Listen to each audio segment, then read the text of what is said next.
Alors j'aimerais ce matin parler de l'encouragement et notamment des pièges de l'encouragement. L'encouragement, c'est un sujet qui mérite notre attention, n'est-ce pas?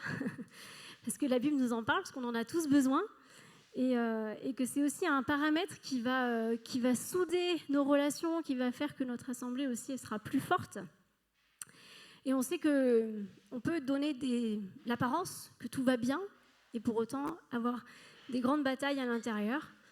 Et c'est valable pour nous, c'est valable pour beaucoup de gens, je crois, qu'on subit tous des situations difficiles, on fait tous face à des situations dans lesquelles on a besoin d'être encouragés. Et c'est aussi notre responsabilité en tant que croyants, en tant que porteurs de lumière, en tant que ce sel de la terre, de pouvoir aussi rayonner de cet amour de Christ et aussi de pouvoir encourager nos frères et sœurs qui traversent des périodes difficiles. C'est ce que l'auteur de l'Épître aux Hébreux, chapitre 3, verset 13, nous dit « Encouragez-vous les uns les autres ». Et il ne nous dit pas seulement de faire ça de temps en temps ou quand ça nous chante, mais chaque jour. Et chaque jour, ça nous parle aussi que ce soit un style de vie. C'est quelque chose qui devrait nous habiter, qui devrait être là, permanent dans nos pensées. Se dire, ben voilà, qu'est-ce que aujourd'hui je peux dire à mon frère et ma sœur pour l'encourager. Et dans quel but il nous demande de nous encourager, c'est afin de ne pas nous laisser tromper par le péché, afin qu'on ne s'endurcisse pas par la tromperie du péché. Pourquoi ? Parce que le péché nous ment, il nous détruit. Et en fait, il va nous dire que de toute façon, on est tombé, qu'on ne peut pas se relever, qu'il n'y a pas d'espoir pour nous, et que de toute façon, on n'a pas assez de foi, et qu'on ne peut pas s'en sortir tout seul. Et en fait, il nous maintient dans l'éloignement de Dieu, il veut nous éloigner de Dieu. Et qu'on va voir que le but de l'encouragement, c'est de nous ramener vers le cœur de Dieu. Et donc, c'est pour ça aussi que l'auteur de l'Épître aux Hébreux nous encourage vraiment dans ce but-là à donner des paroles qui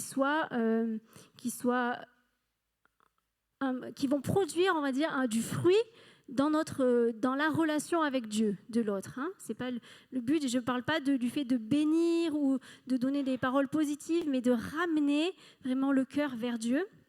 Et Paul, dans l'Épître aux Éphésiens, chapitre 4, verset 29, va nous dire « Ne laissez pas sortir de votre bouche des paroles malsaines, mauvaises, mais s'il y a lieu, quelques bonnes paroles qui servent à l'édification, donc à l'encouragement, et communiquent une grâce. » On va être des porteurs de grâce et pas des porteurs de jugement, de condamnation. On va voir, c'est vraiment ça, le cœur de l'encouragement, c'est de transmettre la grâce de Dieu à ceux qui sont dans l'épreuve. Et ça, c'est aussi ça nous rappelle de ne pas négliger l'impact des paroles qui sortent de notre bouche. Parce que des fois, on se dit, oui, moi, j'ai juste dit ça, c'est pas bien grave. Non, chaque parole a de l'impact, que ce soit pour nos frères et sœurs. Donc, ça nous rappelle de faire attention à ce qui sort de notre bouche. Et aussi, bien sûr, on va dire aussi dans le cadre de la famille, du travail. Là, on parle dans le cadre de l'Assemblée, de nos frères et sœurs, mais ça a aussi un impact au-delà de ça. Et on est aussi appelé à rayonner au-delà de l'Église, bien sûr. Donc, la question qu'on peut se poser, là, c'est que, est-ce que si je n'encourage pas, c'est un problème ? Est-ce que c'est gênant si je décourage ? Ça, vous allez me dire, oui, c'est évident. Le fait de ne pas encourager, on peut se dire que, d'une certaine manière, on manque la cible qui nous est demandée. Que de notre bouche, ok, sort pas de paroles malsaines, mauvaises, ça, on est tous bien d'accord, mais qu'à un moment, s'il y a lieu, qu'on puisse avoir cette parole-là qui va encourager, qui va fortifier. Et en fait, d'une certaine manière, c'est un péché par négligence de ne pas faire ce qui nous est demandé de faire. D'accord ? Et que parfois, on peut manquer la cible pour nous, c'est-à-dire, du coup, je pêche, donc je suis responsable, je manque la cible moi-même parce que j'aurais pu porter une parole d'encouragement et je ne la porte pas. Mais on peut voir aussi on peut amener d'autres personnes aussi à manquer leur propre cible. Si on regarde Aaron et Hur, en fait, ce qui s'est passé dans la bataille qui était livrée, Moïse était là sur la montagne, il priait, et en fait, forcément, il s'est découragé. On nous disait que ses bras se lassaient, il se fatiguait dans son travail d'intercession. Et Aaron et Hur, là, pour le coup, ils n'ont pas manqué à la cible d'aller encourager Moïse. Ils se sont tenus à ses côtés. Et parce qu'ils n'ont pas manqué à leur cible, Moïse n'a pas manqué à la sienne, de tenir jusqu'au bout pour avoir la victoire. Et donc ça nous parle du fait que dans le cadre de l'encouragement, le fait que nous, on se positionne en tant qu'encourageur, eh ben, on va être au bénéfice du fait que si les autres sont encouragés et qu'ils vont au bout de leur mandat, ben, on a la bénédiction qui va aussi derrière. C'est on va dire un bénéfice secondaire parce que non seulement on est dans notre mandat, nous, d'encourager, on ne manque pas la cible et on aide l'autre à ne pas manquer sa cible et on est au bénéfice de ça. Okay, donc ça, c'est la première chose, j'ai envie de dire, qui nous encourage dans ce mandat d'encourager les autres. Et je crois qu'il y a derrière le fait de ne pas encourager, il y a une racine d'orgueil qui est cachée, parce que des fois, on se dit que quand on encourage l'autre, si finalement l'autre il réussit, inconsciemment, si l'autre il peut avoir cette notion d'être meilleur que nous, du coup nous on se sent un peu rabaissé ou finalement pas à la hauteur, ou on peut se sentir aussi dévalorisé, ou au final on aimerait bien que ce soit nous qui ayons la gloire d'une certaine manière ou la reconnaissance, et que finalement si on encourage l'autre à réussir dans son mandat, c'est lui qui va prendre l'attention sur lui. Et d'une certaine manière, des fois, le fait de ne pas encourager, il peut y avoir cette racine-là cachée d'orgueil. Et j'ai envie que ce matin, on puisse aussi être dans cette humilité de dire « Ok, Seigneur, est-ce qu'il y a ça qui est caché derrière ? Qu'est-ce qui fait que des fois, je n'encourage pas ?» Je ne sais pas dire que c'est forcément ça, mais c'est bon de se poser la question, de demander au Saint-Esprit de nous montrer ça. Et donc, j'ai envie de dire, le traitement, problème et traitement, conduite à tenir, pour lutter contre l'orgueil, s'il y a ça, encourager. Encourager les autres, poussez-les dans leur mandat à réussir ce que Dieu les appelle à faire. Et d'une certaine manière, si ce péché était là, peut-être involontaire et inconscient d'orgueil, on sera dans la volonté consciente de lutter contre et de rester dans l'humilité en poussant les autres aussi à rentrer dans leur mandat et dans ce que Dieu les appelle à faire. L'encouragement, il a pour effet de ranimer l'espoir, de trouver une solution. Non pas de trouver la solution. L'encouragement, c'est pas de dire « Ah, il y a un problème, attends, je vais trouver la solution pour toi ». C'est de ramener, en fait, rappelez-vous ce qu'on avait dit avec le cercle, pour ceux qui étaient là, dans le sens de tout revient à Dieu, c'est la gloire. En fait, l'encouragement, c'est pas de dire « Ah, moi, je vais apporter la solution et du coup, c'est dans cette situation-là, c'est moi qui vais tirer la gloire de ça parce que j'ai aidé mon frère. Et là, je l'ai aidé, je l'ai trouvé la solution. » Non, c'est de le ramener vers Dieu et que Dieu intervienne. Non, c'est toujours ça. Notre but, c'est de ramener à Dieu, c'est de ramener la gloire à Dieu et de ramener le cœur de celui qui est dans le découragement, de regarder vers Dieu. Donc, c'est pas de chercher à redonner, j'ai envie de dire, de chercher à trouver la solution, mais de ramener l'espoir en tournant les regards vers celui qui est l'espoir, qui est notre espérance.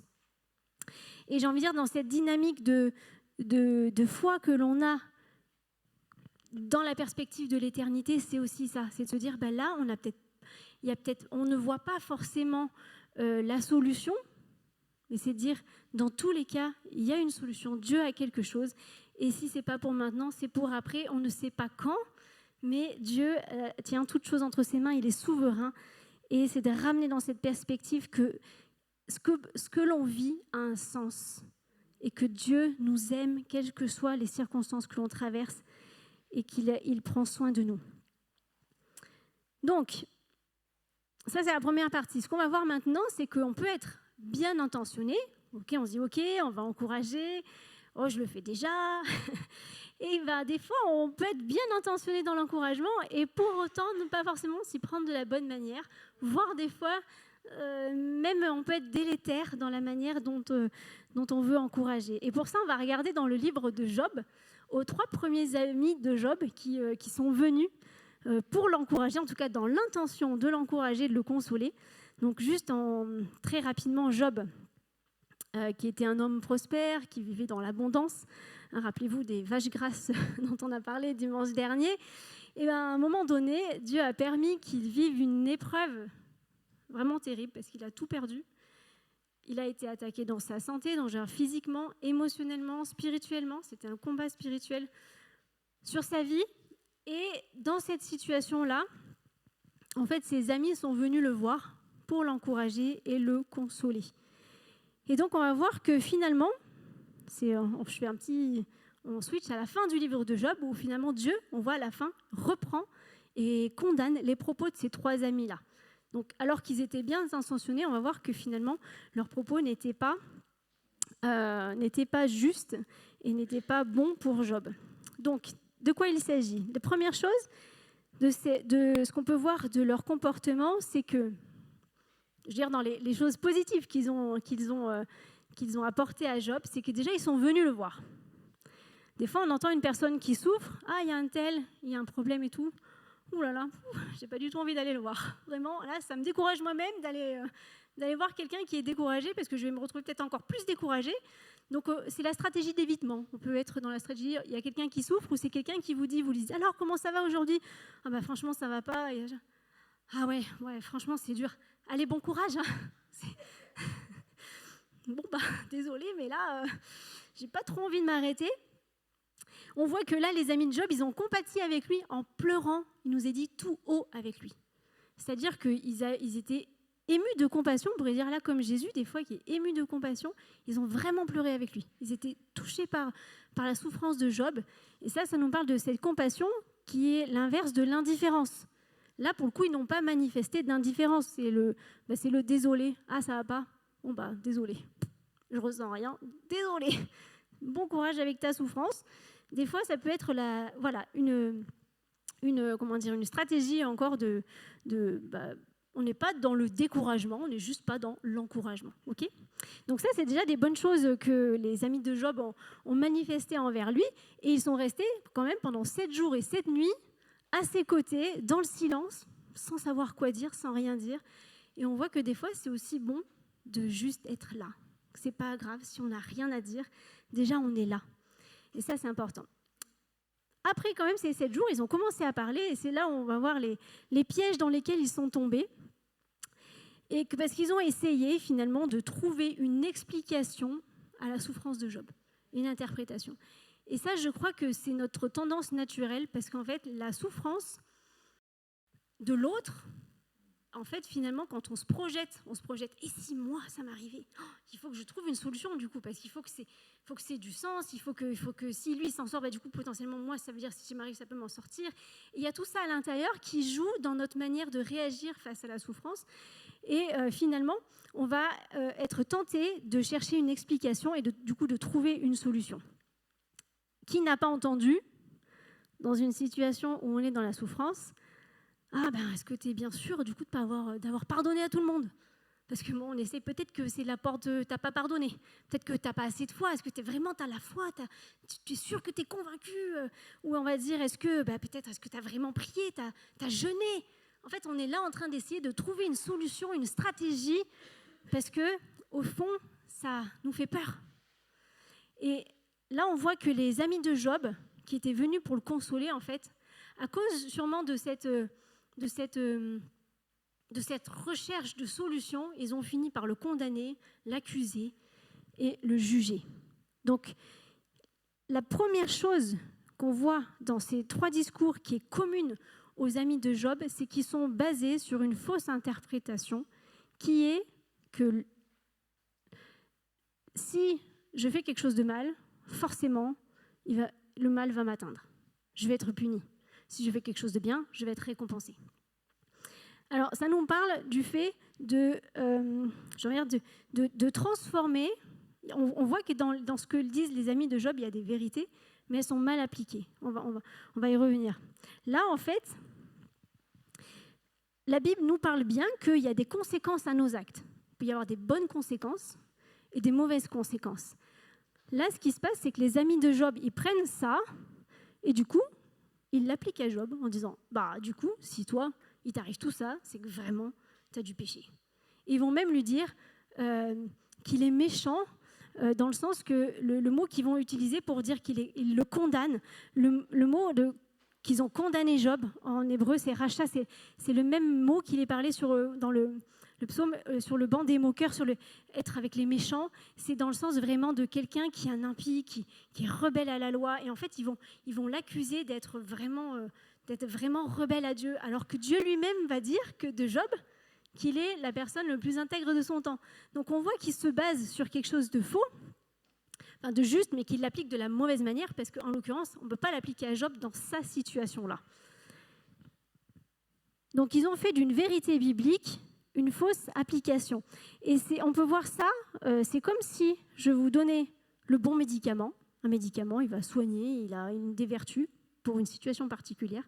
Mais si je vous donne un médicament pour l'hypertension, et alors que vous souffrez je sais pas, par exemple un hypotenseur et que vous souffrez d'hémorragie, globalement, ça va aggraver votre situation.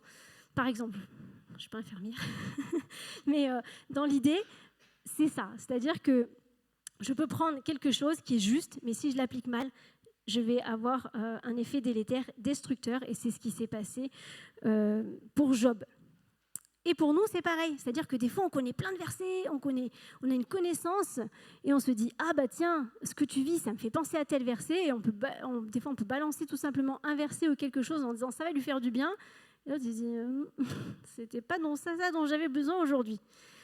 Donc, premier piège, Éliphaz, premier ami de Job qui commence à parler, le plus ancien, il parle, lui, de son expérience. Et ça, c'est un des pièges, c'est de ramener finalement à ce que nous, on a vécu. C'est hyper facile. « Ah, Claire, tu as ça comme difficulté. Tu sais, moi, il y a 10 ans, mais j'ai vécu ça. Et puis, je connais quelqu'un, il a vécu quelque chose à peu près comme toi. C'était pas tout à fait pareil, mais du coup, et badadi, badada. Est-ce que ça, vous l'avez déjà vécu? Est-ce que ça nous aide? Non. Éventuellement, on se dit, je ne suis pas seule dans la situation parce que quelqu'un a vécu quelque chose d'à peu près similaire à moi, mais en vrai, ça ne nous aide pas.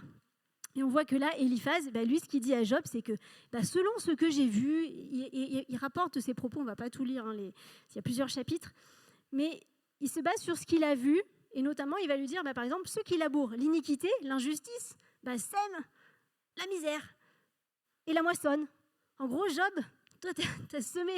tu as récolté la misère, c'est que franchement, tu as dû semer quelque chose de vraiment pas cool dans ta vie. Donc, autant dire qu'on voit à la fin que Job, il n'a pas du tout prêté attention aux propos d'Éliphaz et ça n'a rien changé clairement dans sa vie. Le fruit n'a pas été bon de cette manière d'encourager. Donc, tirer en fait une explication à la souffrance de quelqu'un basée sur notre propre expérience ou l'expérience de quelqu'un d'autre, c'est pas quelque chose qui va être utile. Et on peut même dire en psychologie, on va parler de raccourci mental, c'est-à-dire que du coup, on se base sur un fait et du coup, on l'applique à un autre. On fait une représentativité de quelque chose qui n'est pas représentatif. Et c'est dans le sens que c'est quelque chose de commun et de facile c'est des mécanismes de pensée qui sont assez fréquents. Voilà, donc ça c'est aussi important de nous se dire, des fois quand j'entends quelqu'un me dire, j'ai envie de lui dire, ah ouais, ça me fait penser à ci, rappelez-vous de ça. Est-ce que vraiment on peut comparer les deux situations? Est-ce que vraiment il y a quelque chose qui peut aider dans le fait de rapporter les propos de ma propre expérience ou de l'expérience de quelqu'un d'autre? Bildad arrive après en deuxième ami de Job, et lui, donc il ne va pas forcément se baser sur sa propre expérience à lui, mais il va se baser sur l'expérience des anciens.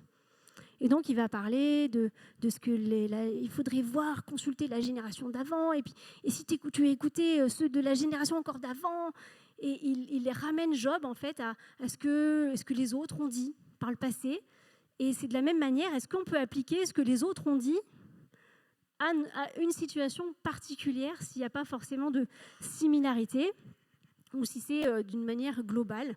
On pourrait parler de l'opinion chrétienne, où on va dire il y a la majorité des chrétiens qui pensent que dans telle situation, c'est plutôt un manque de foi, parce que là, on n'a pas assez prié, parce qu'on aurait dû proclamer tel verset. Et en fait, parce qu'on a dit que, parce que les gens ont dit avant que, en fait, qu'est-ce qui est important dans cette situation-là? C'est dire, en fait, qu'est-ce que Dieu dit? Qu'est-ce que la parole dit? En fait, la mesure de pour mesurer le poids de nos paroles et de ce qui va être juste de dire dans cette situation, c'est pas de s'en référer à ce que les anciens disent, même si les anciens disent des bonnes choses, mais ils ne disent pas toujours des bonnes choses. Et donc, pour savoir si c'est bon ou pas, c'est de s'en référer à la parole. Dans Jérémie, au chapitre 6, verset 16, il nous dit de s'en référer aux anciens chemins. Regardez les anciens chemins, mais regardez celui qui est bon. Gardez celui qui est bon. Ça veut dire, oui, les recettes de grand-mère, il y en a plein. Il y en a des très bonnes que malheureusement on oublie. Et il y en a d'autres qu'on devrait oublier et que parfois on garde. Donc là, c'est l'idée de se dire, OK, il y a des bonnes choses, mais quelles sont les bonnes parmi ce que peut-être l'opinion générale ou ce que les anciens ont dit. Voilà, c'est tout ce qui est lié à ça. Tsophar, lui, le troisième ami, et on va dire c'est le plus sévère des trois, il arrive, lui, avec son légalisme. Droit dans ses bottes, il connaît ce qui est juste, ce qui l'est pas, et il vient avec de manière très certaine et puis très tranchante, venir faire ses propos à Job. Par exemple, on regarde je l'ai pas mis. Si tu prépares ton cœur et que tu étends tes mains vers Dieu, si tu éloignes l'iniquité qui est dans ta main, donc là encore il lui rappelle son injustice, et que tu ne laisses pas l'injustice demeurer dans tes tentes, alors tu lèveras ta face sans tache, tu seras ferme et tu ne craindras pas. Et lui, il a la recette toute faite. Job, tu as un problème, moi je te dis ce qu'il faut faire, tu verras, ça va s'arranger. En gros, on a quelqu'un qui est en train de s'ouvrir et puis il lui dit, pourquoi tu t'inquiètes ? Franchement, si tu fais confiance à Dieu, tu verras, tout ira bien.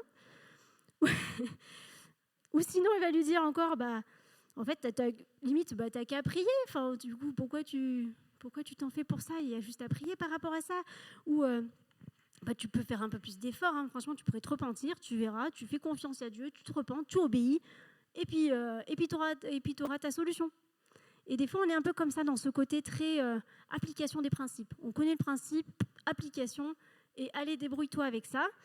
Et en fait, il avait la connaissance, on va dire, de la loi, des principes, mais il n'avait pas l'amour.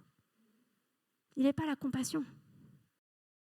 Il n'a pas manifesté d'empathie vis-à-vis de Job. Et on voit que le même résultat, comme Bildad et Eliphaz, en fait, au final, ça n'a rien produit dans le cœur de Job.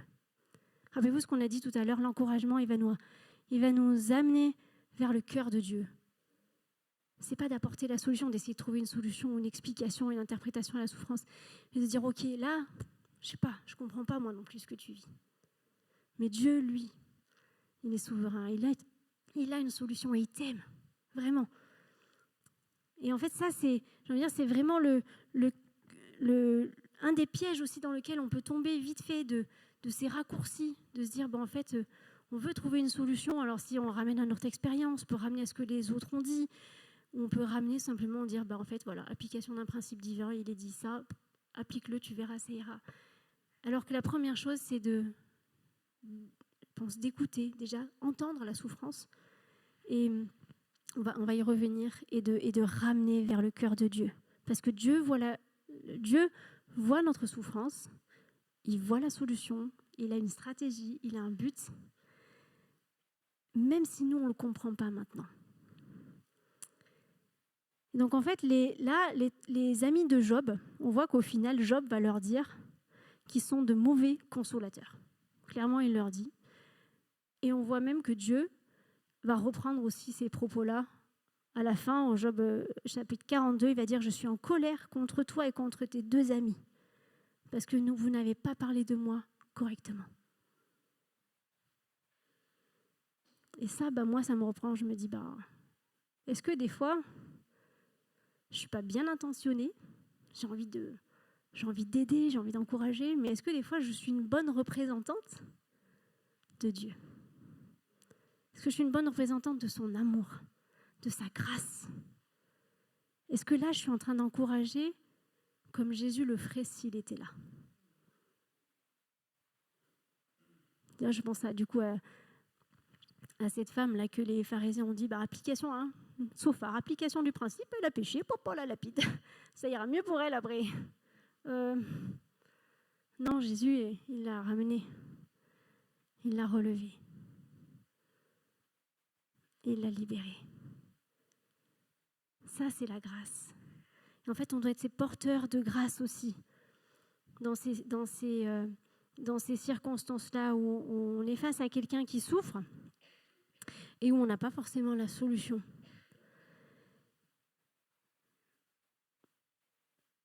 Et ce que j'aimerais terminer par ça, c'est que dans cet exemple positif qu'on peut voir de Job, c'est que ses amis sont venus, ils ont pleuré avec lui. Donc c'est déjà se dire, bah oui, en fait, on peut pleurer avec ceux qui pleurent. Hein. C'est ce que Paul va dire dans l'Épître aux Romains, chapitre 12. Pleurer avec ceux qui pleurent, c'est déjà un premier encouragement parce qu'on exprime la compassion. On montre notre présence et dire, mais en fait, oui, Dieu, il est là aussi. Et je peux le montrer en étant là, moi aussi. Et un autre point important, c'est que Dieu n'a pas repris Job sur le fait qu'il exprime sa souffrance. Job, il a même pu dire, il allait très loin dans ses propos, d'incompréhension et dire à même à un moment donné, mais en fait, j'ai envie de mourir. Parce que c'est trop dur.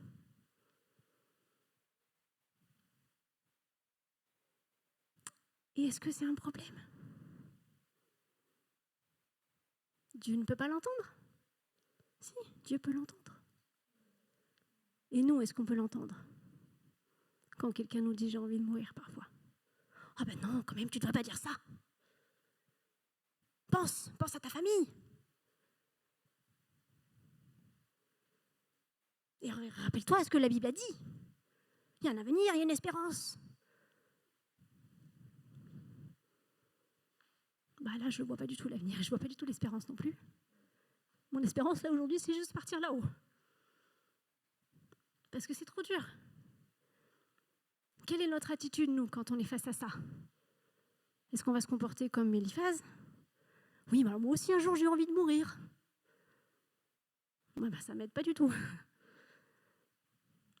Oui, alors les anciens, oui, ils ont dit ça par rapport au fait d'envie de mourir, et puis...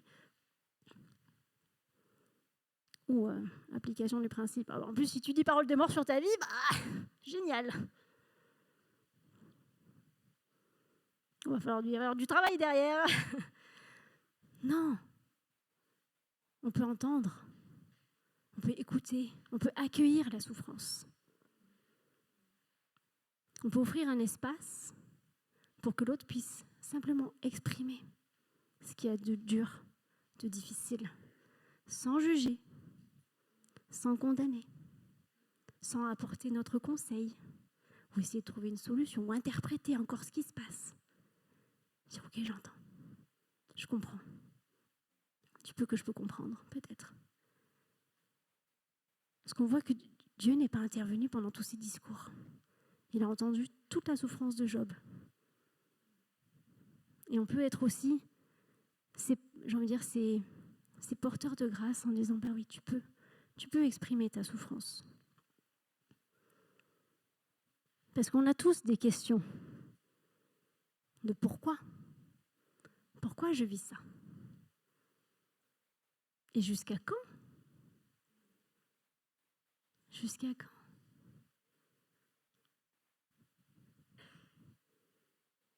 Dieu reste souverain, Dieu reste bon, Dieu reste juste, Dieu reste fidèle.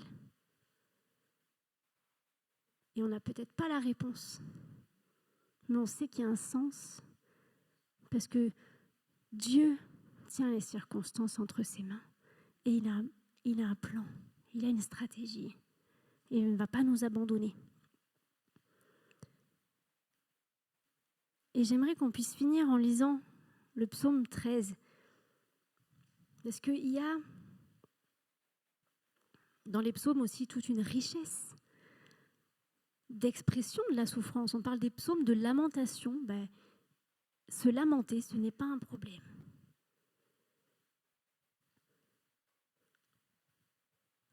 Si on arrive à pointer nos yeux vers Dieu. Si on reste dans la lamentation, non. Enfin, non, dans le sens que, en fait, on va on est en train de creuser notre propre trou, d'accord, hein, on broie du noir et puis on creuse. Et c'est là où, s'il y a quelqu'un qui est dans l'encouragement, il va dire « Ok, j'entends tout ce que tu dis, mais regarde, Dieu est bon. » Et David, il avait cette capacité d'être celui qui creuse son trou et celui qui s'en sort. Parce qu'il était tout seul, il avait Dieu avec lui, et il s'appuyait sur sa parole. Et j'aimerais qu'on puisse le lire ensemble. Psaume 13. Ah oui, alors ça c'est le vers. Ouais, alors attends, tu peux juste l'enlever, parce que je vais lire le début du psaume. On voit que David, il va dire « Jusqu'à quand, Éternel, m'oublieras-tu sans cesse ?» Il a la sensation que c'est permanent que Dieu l'oublie. C'est pas juste une fois où il s'est retrouvé dans une situation et il a dit « Oh Seigneur, t'es où ?» Mais là, franchement, Seigneur, ça fait je ne sais pas combien de temps, je ne te vois pas, tu es où? Jusqu'à quand tu vas me laisser comme ça? Jusqu'à quand me cacheras-tu ta face? Jusqu'à quand aurai-je des soucis dans mon âme, du poids? J'en peux plus de cette situation. Jusqu'à quand mon ennemi se lèvera-t-il contre moi? Tout le temps, cette oppression permanente. Regarde, Seigneur, réponds-moi. Éternel, mon Dieu, éclaire mes yeux. Il exprime toute sa souffrance à Dieu, toute son incompréhension, tout ce qu'il traverse, le poids qui est sur son cœur, ses interrogations. Il dit, réponds-moi Seigneur, afin que je ne m'endorme pas dans la mort. Il a bien conscience qu'il est en train de creuser son propre trou et qu'il va y finir par y rester là-bas dedans. Et afin que mon ennemi ne dise pas je l'ai vaincu et que mes adversaires ne soient pas dans l'allégresse si je chancelle. Et c'est ça que j'aimerais qu'on lise ensemble. Parce qu'on a tous des situations où on a pensé ça à un moment donné. On a dit, mais jusqu'à quand, Seigneur? Pourquoi est-ce que je traverse tout ça? Ou peut-être aujourd'hui, il y a une situation en particulier où on est là, on se dit, Seigneur, mais jusqu'à quand ça? Jusqu'à quand? Et j'ai envie qu'on puisse faire comme David. J'aimerais qu'on puisse se lever pour proclamer la fin du psaume ensemble. Se lever, le proclamer avec foi et de dire que quelle que soit ma situation aujourd'hui, où je me pose une question de pourquoi Seigneur tu permets ça, ou de jusqu'à quand Seigneur ça va durer, et qu'on puisse dire, mais moi, j'ai confiance en ta bonté.